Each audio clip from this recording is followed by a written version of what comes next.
sommes de retour sur le plateau TV d'Exposo pour parler de l'ICAD et je suis en présence de Rémi Gelé. Bonjour. Bonjour. Vous êtes docteur vétérinaire et PDG de l'ICAD qu'on va présenter dans un instant.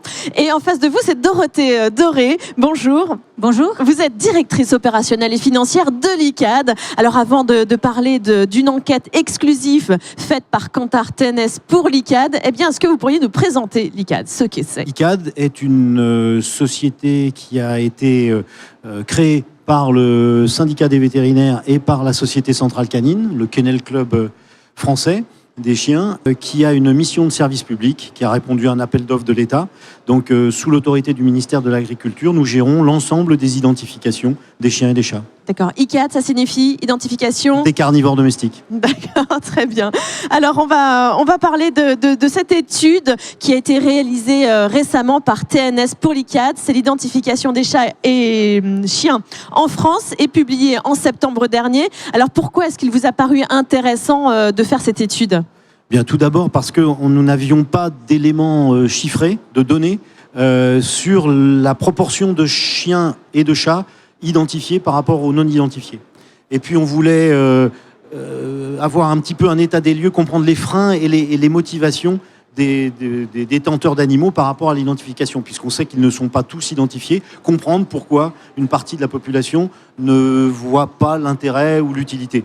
Et puis, ce qu'on voulait vraiment aussi, c'était voir par rapport au grand public l'utilité de cette identification. Alors vous nous avez apporté un beau document qu'on va essayer de commenter ensemble, qu'on va voir tout de suite pour essayer de comprendre ce que cette étude nous donne comme chiffres et le constat donc qu'on en fait.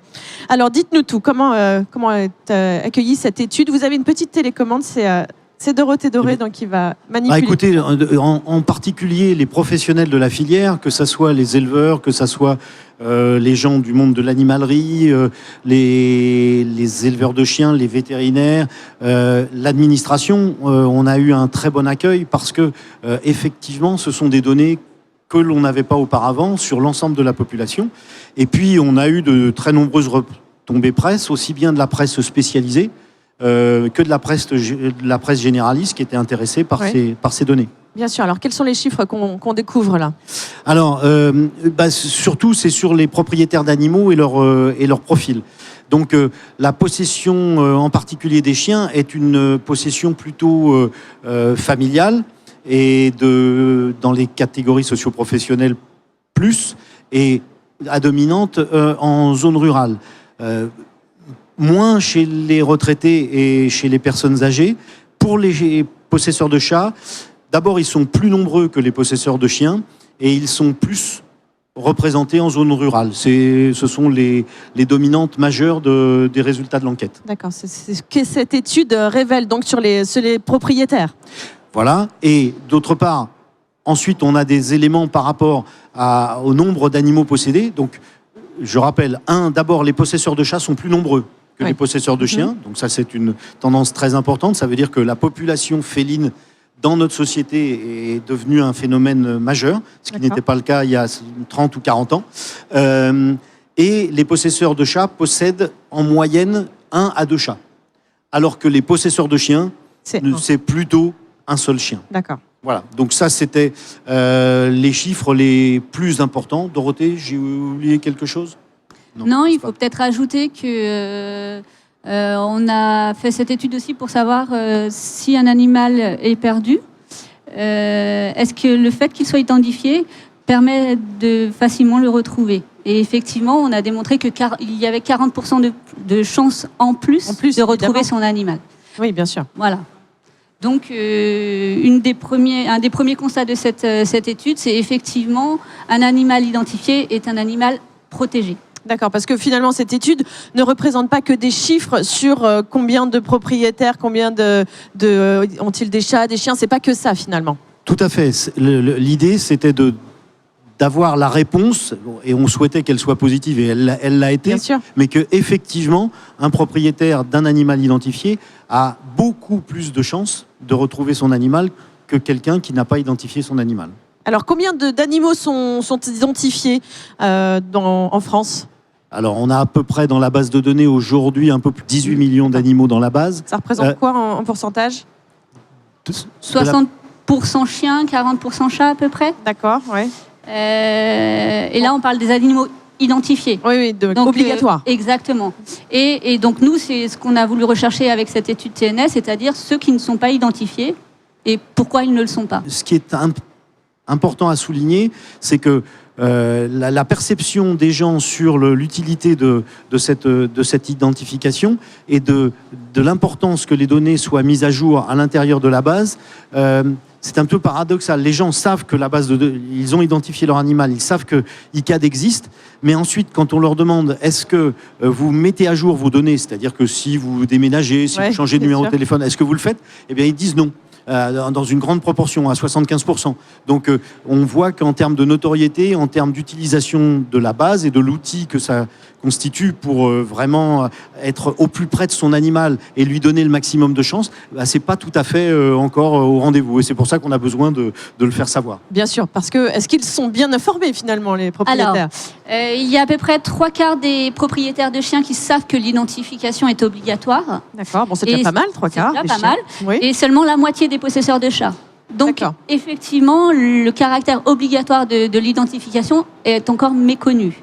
D'accord. Et finalement, est-ce que ça ne viendrait pas du rôle des professionnels de proposer cette identification obligatoire, de le dire ? Alors le problème, c'est que l'identification est pratiquée par des vétérinaires, mais faut-il encore que les détenteurs d'animaux rentrent chez un vétérinaire ? Et pour des raisons diverses et variées, tous ne vont pas forcément, leur premier réflexe n'est pas forcément de rentrer chez un vétérinaire pour demander des informations. Donc, alors dans les chiffres qu'on présente aussi, si on rentre un petit peu dans les détails au sujet des chiens, donc la population de chiens est majoritairement identifiés. On considère qu'il y a à peu près 88% des chiens qui sont identifiés. Et le taux d'identification est peut-être plus important parce que la façon d'adopter un chien ou d'acheter un chien fait qu'on passe soit par une SPA, un refuge. Donc ça explique que le taux soit assez élevé. Il y a seulement pratiquement un propriétaire de chien sur deux qui fait la démarche, lui, de l'identifier. Donc ça amène ce bon résultat. Pour les chats, c'est pas du tout le cas. Les chats sont principalement trouvés, adoptés, donnés de façon spontanée. Parce que les chats sont plus libres de manière générale. Exactement. Et du coup, il n'y a pas ce passage obligé par une institution qui fait que le chat, du coup, n'est majoritairement pas identifié, puisqu'on n'est qu'à 45-46% des chats qui sont identifiés. Ok. Est-ce qu'on l'a en présentation, ça, sur justement ce qu'on apprend sur l'identification des chats, sur les zones géographiques notamment, et puis sur le top 3 ? Vous avez pu établir le top 3 des races de chiens identifiées. Alors sur les zones géographiques, je vous avoue franchement qu'on a simplifié le tableau parce qu'il était à la projection et à l'interprétation un petit peu compliqué. Par contre, sur le top 3, oui, Dorothée, si tu peux Des chats ou des chiens, vous voulez savoir ? Des chiens. Des chiens. Alors, d'abord, préalablement dit, reste peut-être sur celle-ci pour souligner que il y a une différence entre les chiens et les chats, c'est-à-dire qu'il y a quand même beaucoup de chiens qui sont de race, on va dire, de type racial ou de race, c'est-à-dire qui pas forcément un pédigré, mais qui sont plutôt labrador ou plutôt berger allemand ou plutôt cocker, voilà, pas forcément avec des papiers, mais il y a une dominante de ce type de chien. Par contre, par contre, pour les chats, ça se retrouve pas. La majorité des chats sont des Européens, ce qu'on appelle les Européens, des chats communs. Des chats de maison. Des chats de maison, voilà. On appelle ou de rue. Voilà. Ou de campagne, selon l'endroit où on se trouve. Ou d'appartement, et voilà, tous les habitats possibles. Voilà, mais il y a beaucoup moins de types raciaux prédominants. Et ensuite, dans le top des races, chez les chiens, c'est le Labrador, de mémoire, le Yorkshire, et ensuite le Border Collie et le Jack Russell. D'accord, exactement. Le top 3, on le voit, c'est le Yorkshire Terrier. Est-ce qu'on peut revoir l'image pour qu'on puisse lire en même temps ? Voilà, le Labrador et le Jack Russell. Voilà. Et chez les chats, c'est le Siamois qui, de mémoire, arrive en tête, et on a le Chartreux, le Persan en deuxième et le Chartreux en troisième. Oui, d'accord. Alors, on vous l'avez évoqué tout à l'heure, mais on va revenir dessus, sur les freins à l'identification. Oui. Écoutez, ce qui ressort le plus, c'est que les gens ne voient pas l'utilité pour retrouver leur animal. Pourquoi ? Que ça soit le chien ou le chat, dans les deux cas. Je simplifie et je raccourcis. principalement parce qu'ils pensent que leur animal ne s'éloigne. Ils pensent, à tort, puisque quand au début de l'enquête, on a posé la question, est-ce que vous perdez votre animal ? Il y a une personne sur 4 qui dit qu'il lui est arrivé de perdre son animal. Donc c'est que l'occurrence, comme on dit, est importante.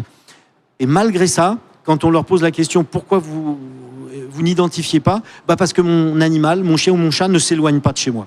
Voilà. Bon, sauf que une fois sur 4, il s'éloigne. Donc, le premier obstacle, c'est ça, c'est un frein psychologique. Ils ne voient pas l'utilité parce qu'ils disent mon animal ne s'éloigne pas de chez moi. Et le deuxième obstacle, c'est le prix.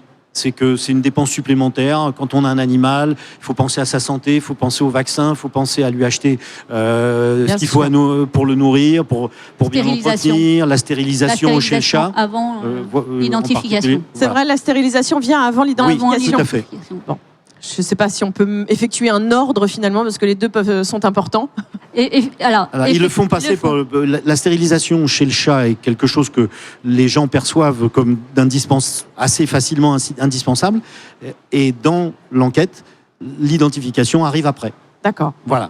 Donc on a du travail. On a du travail. Bon, en tout cas, merci pour cette étude. Je pense qu'on a fait le tour.